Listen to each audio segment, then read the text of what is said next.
Hi, this is Bree with Timeless Foods, and I'm here having another timeless conversation with Chef Sarah Manuel from the Streetery.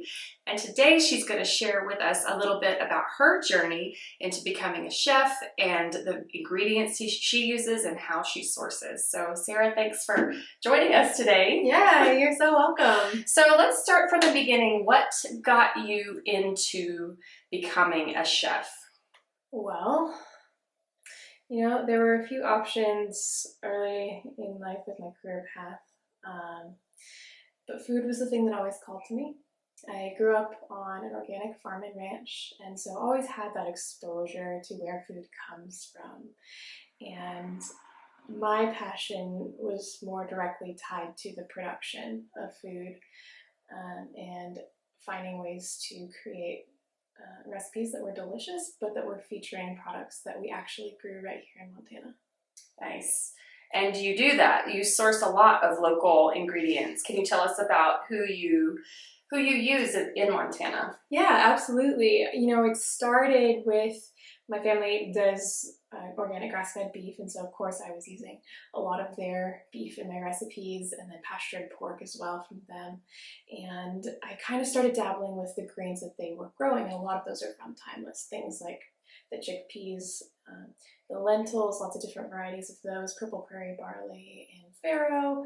And I've definitely branched out into some other crops as well. And now it's to the point where there's a good group of farmers in the area that are aware of what we're doing, so they'll actually approach me pretty frequently and tell me about the new products that they're growing. And say, hey, how can you incorporate this into your menu? This is something we want to try, which is honestly one of my favorite parts. Oh, yeah. You have a food truck of real food in front of Triple Dog Brewery in Havre, Montana. Tell me a little about the reaction of people when you got started and maybe the progression of it along the way. I'd love to. So when we started, I think there can be a little bit of hesitancy from groups of people when it comes to farm-to-table organic cuisine, because it kind of gets this notion of being like hoity-toity or only refined recipes, things like that. And there was definitely a little bit of that reaction until people really started trying it and seeing what we were doing. It's a food truck, right? So we try to keep it casual. We like to say that we do farm-to-table adaptations of typical street foods. So we're doing street tacos and loaded fries and smoked burgers, things that people are going to want to eat anyways, but we're adjusting those recipes to include the local ingredients. Yeah, and that's pretty amazing. You have a salad that I'll be featuring on our social media. We also had the lentil quesadilla. Oh, that was really good at your food truck. But she has this really unique spin on classics. All right, Sarah, so I know that you have a purpose statement for your food truck and for your business. And so can you tell me what that is and talk about that a little bit? Absolutely, I would love to.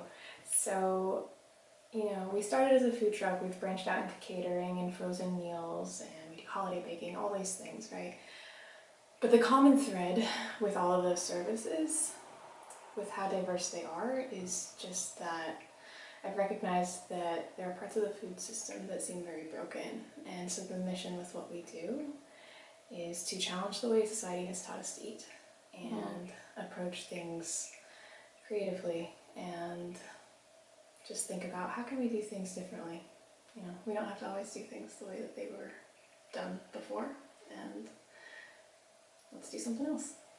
And I think that you're a really good example, and I think that you're a really good example in the community of how that has happened. I mean, she's come into a community that isn't used to incorporating these type of local ingredients. Some have never seen it before. And the response is great. You have regulars. We do. You've been, how many years have you been at it now? This is our 4th year. 4th year at it. They've got regulars. They are a very solid piece in the community, and it's really different than what the community has been used to. So I think that's a really great example of taking something familiar, adding a twist, and localizing it. So well done. Thank you. So what in particular are you passionate about food-wise?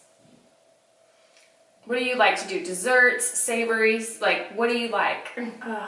I think, honestly, that's a driving factor for me is I never want to be bored when I'm cooking. And so I like to mix it up. I think that's the other motivation behind using the local ingredients. You know, there's an ethical reason for that. There's also a more personal reason just for the fact of I like to change it up. And so when it comes to sweet versus savory, both. We actually do a dessert of the week at the food truck, and we change that all the time with our catering ventures. We're offering meals, but then we'll also offer things like miniature dessert buffets to supplement wedding cakes because I like doing it all. So fun. All right, Sarah, I have another one for you. What is your favorite timeless product? Can I say two? Yes. Yes.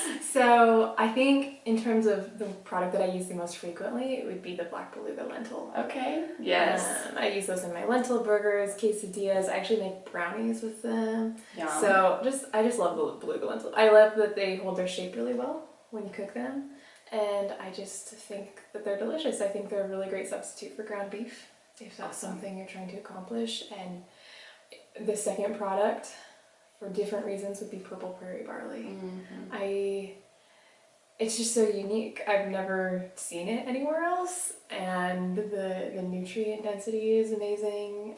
I love to cook with it. I'm just starting to experiment with baking with it a little bit, which, you know, it's barley, right? So you gotta kind of be careful there, but yeah, I just think it's really unique and very beautiful. Awesome. Yeah, those are good ones. I've done like a barley, like a breakfast barley, like a porridge type of. It's really good that way too. Yeah. What about your favorite way to eat timeless products? Like, if you're gonna take the black belugas, like at home, what are you gonna do to like either simple or this is the way I really like it? Okay. Yeah, well actually yesterday I just took some black beluga lentils and just seasoned them with some herbs and spices. You can literally do anything. I like to add some garlic and cumin to them. And I actually use them as the protein in my street tacos. Just for my lunch. Yeah. Yum. Other than that, farro is another timeless product, and I like to, so you just cook it like rice. It takes a little longer, but then kind of treat it like as if it was a noodle for macaroni and cheese. So make like a creamy, cheesy sauce and just mix it in and eat it like a bowl of macaroni and cheese. It's really good. Yum. Yeah. Oh, that sounds really tasty. It's super good. What kinds of tips would you give people who are just starting to venture into ancient grains and legumes? Okay. Depending on how far along you are in that journey, one tip could be to just choose one product and research it and find a few recipes that revolve around that product that you can experiment with. If you choose lentils, then look into recipes that maybe don't necessarily originally call for lentils, but maybe they call for beans. And just think a little bit outside the box. Like we do street taco buffets for weddings, and one way that I've integrated lentils into that is instead of offering refried beans, we'll do refried lentils. And it's the exact same concept, right? But just using a Montana product. We do the same thing with baked beans, but we'll do a blend of lentils and garbanzo beans. Oh, yeah. And yeah, just things like that. Use those products. And then from there you can get a little bit more complex as you get comfortable with the grain. But my general rule of thumb is if it typically calls for beans, you can substitute lentils or garbanzo beans. And if it typically calls for rice, you can substitute greens. Yeah, that's a good point. And you did mention that you can get complex. And can you tell us a little bit about some of the complex things that you have done with ancient grains? Yes, definitely. One of my favorite preparations I've been doing lately is I've been grinding typically blends of grains. I like to mix farro and oats. Sometimes I'll throw in some purple barley or even some painted mountain corn, which I know those aren't all timeless, but I'll do Montana. Yeah, it's all Montana though. So I'll do blends of those products. I'll do a coarse grind on them, and cook them as a polenta.